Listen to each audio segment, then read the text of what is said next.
Welcome to Falcon Pathology Review for USMLE Step 1. We're now moving on to the third and final part of our lecture on the female reproductive system. In this section, we will center on disorders of the ovaries and disorders of pregnancy. The ovaries can be affected by a number of lesions, including numerous benign cysts. Follicular cysts that affect the ovary are often multiple. They are variable in size and are lined by a simple layer of granulosa and theca cells. If you see a cyst that contains chocolatey, necrotic, hemorrhagic appearing material, remember to think about the possible presence of endometriosis, as the ovary is the primary site affected by this disorder. Now, polycystic ovarian disease is characterized clinically by patients who present with oligomenorrhea and then on exam appear to have multiple follicular cysts affecting their ovaries.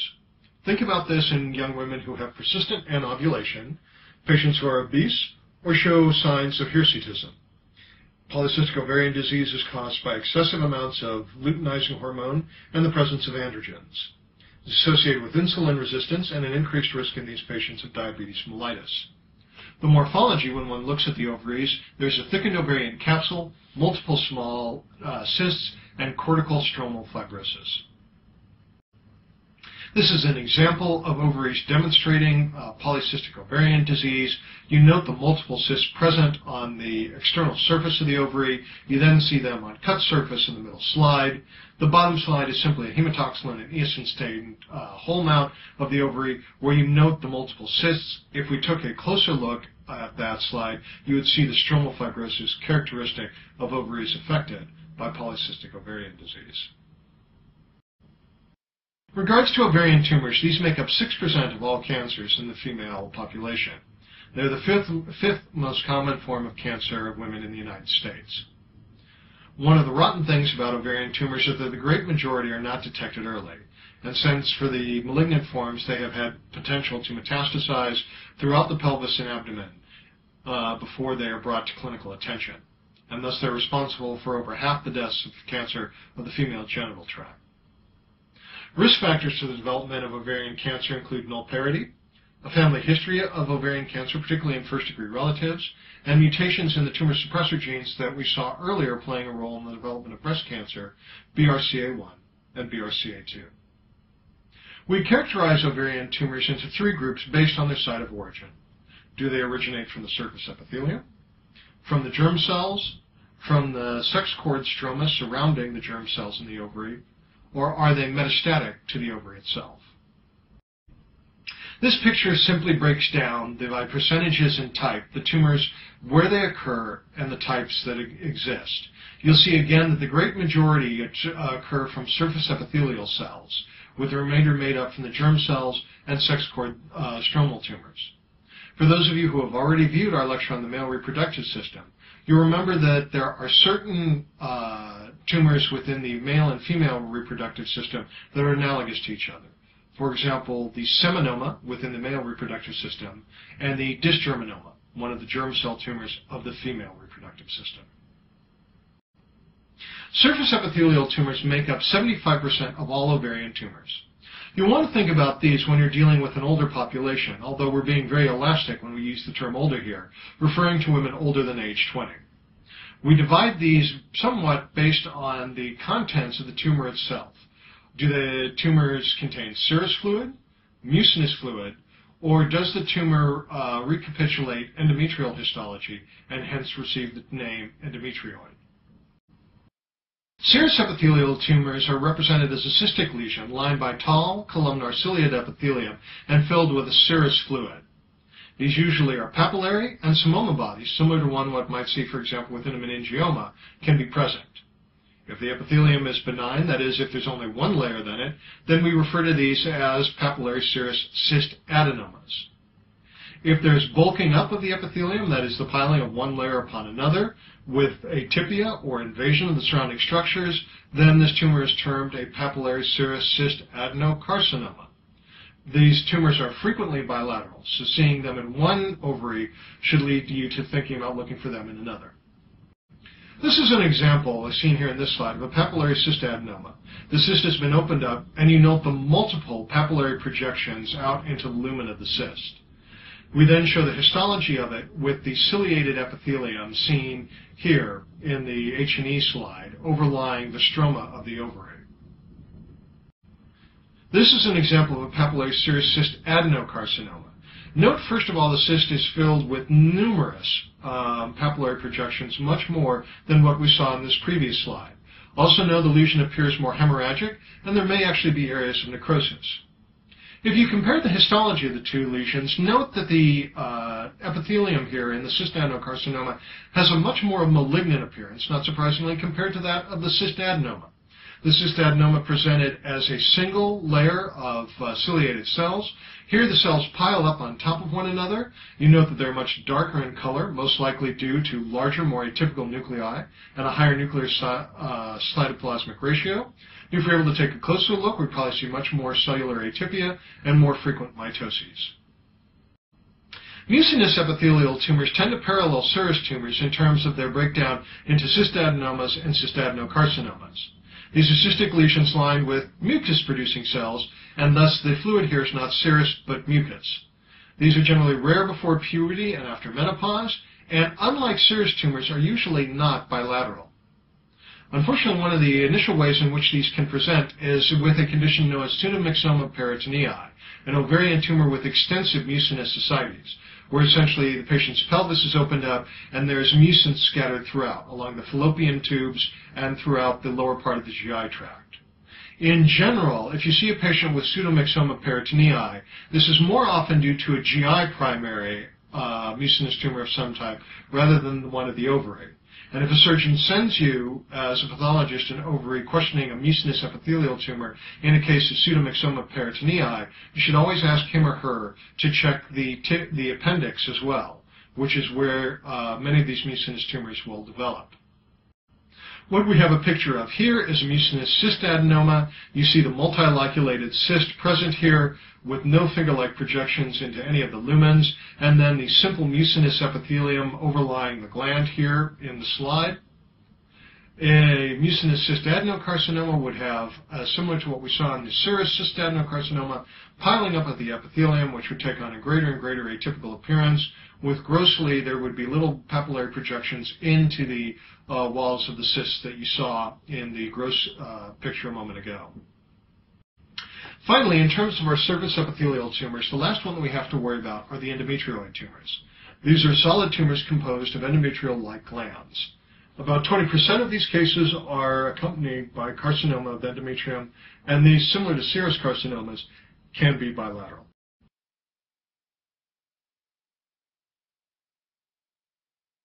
Now we come to the germ cell tumors.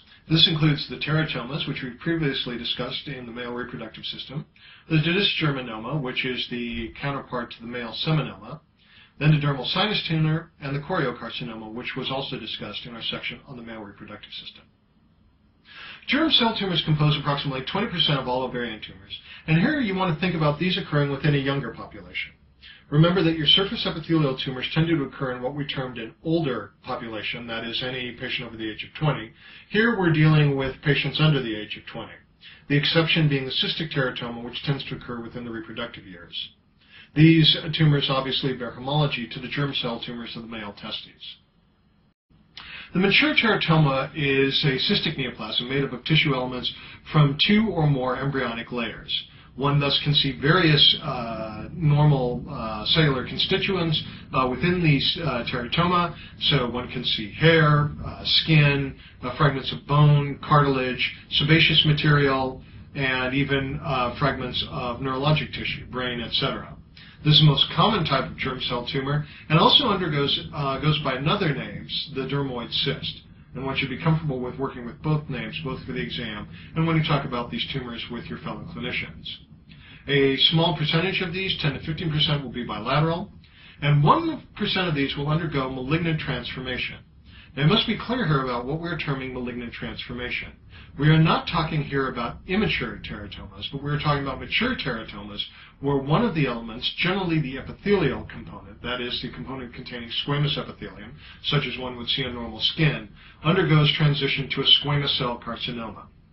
Thus, for any budding pathologist looking at this lecture, you must always be certain to sample mature teratomas extensively to make sure that none of the various components have undergone degeneration to a more malignant form.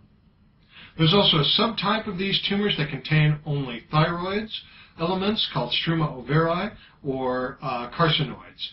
These are always unilateral. This is an example of a mature cystic teratoma. You can see grossly the presence of a large hairball present within the cystic part of the teratoma. And then the slide here demonstrates the various layers that are present here within the teratoma. You have skin, sebaceous and adnexal tissue, and then what appears to perhaps be some neural tissue underlying that. The immature malignant teratoma is found in prepubertal adolescents and young women. And again, as the name implies, it is always considered malignant. Here it is given the name immature due to the fact that there are various amounts of immature elements seen, most often neural. Thus, it would be as if one were looking at sections from a developing embryo with tissue that was on its way to developing towards cartilage, glands, brain, etc. What you see in this section of the H&E stain slide here on this particular example is immature neural tissue, as if we had a series of developing neural tubes, one after another, all sitting within the middle of this immature teratoma. The dysgerminoma is the female version of the seminoma, and like testicular seminoma, it is malignant but radiosensitive. The cells have a classic appearance, large cells with clear cytoplasm and well-defined borders. Also know that you can have a fairly intense lymphocytic infiltrate. The endodermal sinus or yolk sac tumor, this is a rare tumor, but nonetheless is the second most common germ cell tumor seen in females. It resembles the developing yolk sac, and like the yolk sac tumors in males, is rich in the expression of alpha-fetoprotein. Hence, one can use a lab test to try and determine what sort of tumor is present without looking at the actual histology. Our slide here demonstrates one of the classic histologic findings within the yolk sac tumor, the presence of what's termed the Schiller-Duval body, this glomerulus-like structure that's composed of a central blood vessel enveloped by germ cells. Choriocarcinoma, as you remember from our discussion when we were lecturing on the male reproductive system, is a tumor of syncytiotrophoblast and cytotrophoblast. Usually it exists not by itself, but in combination with other germ cell tumors, such as a yolk sac tumor or a teratoma, and its lab finding is the production of HCG. Thus, one of the ways in which you will monitor patients both for the development of choriocarcinoma and for determining the success of therapy against a diagnosed choriocarcinoma is changes in the level of beta-HCG.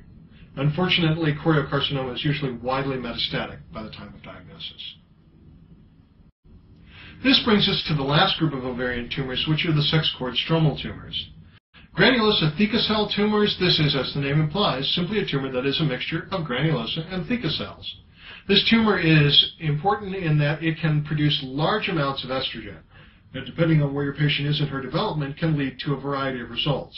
If she is at or near puberty, she can have the development of precocious sexual development, precocious puberty. In patients who are past puberty, this can be the source of estrogen that leads to the development of endometrial hyperplasia or endometrial carcinoma, particularly in postmenopausal women. The granulosa component in particular has the potential to develop into a malignant form. And again, there is a characteristic histologic feature that you see in the slide here, the development of what we call Call-Exner bodies. These are these small follicles filled with eosinophilic material. They look somewhat like the Homer-Wright or Flexner-Winterstein rosettes that one may see within the small round blue cell tumors of the central nervous system.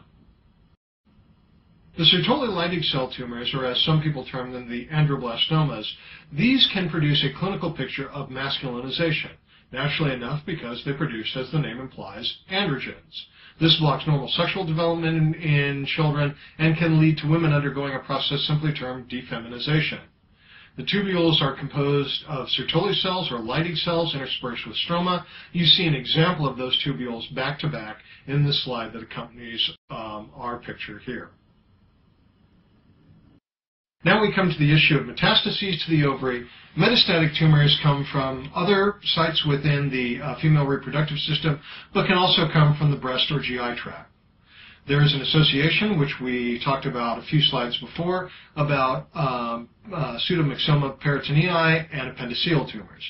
Remember not just to look at ovarian mucinous tumors as the source of pseudomyxoma peritonei, but look at the tip of the appendix as well. The Krukenberg tumor is a name for bilateral metastases of GI tumors characterized by metastases to both ovaries of mucin-producing signet cell cancer cells. And the site of origin within the GI system for these Krukenberg tumors will usually be the stomach. This brings us to our final topic in discussing the disorders of the female reproductive system, which are disorders of pregnancy. Spontaneous abortion makes up 10 to 15% of recognized pregnancies will terminate in a spontaneous abortion. The causes of this are generally chromosomal abnormalities. Remember from our lecture on genetics, those chromosomal abnormalities that can come to term and allow for survival are only 3. Trisomy 21 being the most common, trisomy 18 or Edwards syndrome, and trisomy 13 or Pathology syndrome. Trauma tends to be overemphasized, but can be a cause of spontaneous abortion, and then various infections, including infections with toxoplasmosis, mycoplasma, listeria, and various viral infections. For patients who may have been affected by PID, it's possible to have the development of ectopic pregnancies, which is simply the implantation of the fetus in a site other than the normal uterine location. The most common site is within the fallopian tubes themselves. Again, this is predisposed by scarring due to PID or by endometriosis. This is not an uncommon occurrence, occurring in about 1 out of 150 pregnancies. For those of you preparing for USMLE Step 1, always keep this in mind when you're dealing with questions of young females who come in and complain of abdominal or pelvic pain. A pregnancy test should be considered standard in these test questions, and when you deal with these situations in real life, to rule out the presence of an ectopic pregnancy, as missing it can mean disasters for both the clinician and the patient. There are various placental abnormalities that can lead to problems for both mother and fetus. Placental accreta is when there is either partial or complete absence of the decidua, and thus the placenta adheres directly to the myometrium. This is again predisposed by conditions such as PID that lead to inflammation and scarring, can be a cause of postpartum bleeding, and is often associated with placenta previa. Placenta previa is simply where the placenta implants in the lower uterine segment or cervix, with serious antepartum bleeding being one of the potential sequelae. This is also why before one does any sort of gynecologic exam on a pregnant female, you should always ascertain by ultrasound where the placenta is in the uterus so you do not endanger the fetus by injuring a placenta that has embedded within the lower uterine segment or cervix. Chorioamnionitis generally follows premature rupture of membranes and is generally due to an infection ascending from elsewhere within the female genital tract. Preeclampsia refers to a condition, a symptom of hypertension, proteinuria, and edema generally seen in the 3rd trimester. Occurs in 6% of pregnant women, and if seizures develop, the patient moves from having preeclampsia to having eclampsia. The patient can develop DIC. They are treated with magnesium sulfate, bed rest, but the overall best treatment is to get the fetus to a point where his or her lungs are sufficiently developed and deliver the baby. Now, as to the topic of hydatiform moles, these generally will present in women who are pregnant and in the 4th, 5th month of pregnancy who suddenly develop vaginal bleeding. A uterus without on exam is larger than expected for the duration of the pregnancy. And then the woman may complain of passing small bits of tissue that appear, as you see in the picture that accompanies our slide, almost grape-like masses. Here the patient has to be followed by levels of beta HCG, have the mole removed, and then watch to see that HCG levels decrease. Choriocarcinoma is a concern as a possible sequela of the development of the hydatiform mole. This next slide simply shows the histology, the cystic swelling of chorionic villi with trophoblastic proliferation. There are 2 types of hydatiform moles. The complete mole is generally due to the fertilization of an empty egg by either 2 sperm or by 1 sperm, and then with the duplication of that sperm's genetic material. Hence, the complete mole will carry a 46XX or 46XX or potentially 46XY genotype. All villi are edematous and completely surrounded by trophoblastic proliferation. No fetal parts are found. There's a higher risk for complete mole with the development of choriocarcinoma. Partial moles will be triploid. That is, they will carry a complement of 69 chromosomes. This is generally due to the fertilization of an egg with a haploid genotype by 2 sperm. Some villi are dematous and partially surrounded by proliferating trophoblast. The other thing that is present here are fetal parts. And there is a lower risk with the partial mole for the development of choriocarcinoma. Choriocarcinoma we have now dealt with as one of the germ cell tumors within both the male and female reproductive system. We will just mention it here again as one of the sequelae for gestational trophoblastic disease. It is, as we've stressed before, a malignant neoplasm of trophoblastic cells. It can be preceded by hydatiform mole 50% of the time, or abortion of ectopic or normal-term pregnancy. And one can monitor the development and successful treatment of trophoblastic disease by monitoring HCG. Choriocarcinoma likes to spread hematogenously and is responsive to chemotherapy. And that ends this Falcon Pathology lecture in preparation for USMLE Step 1 on disorders of the female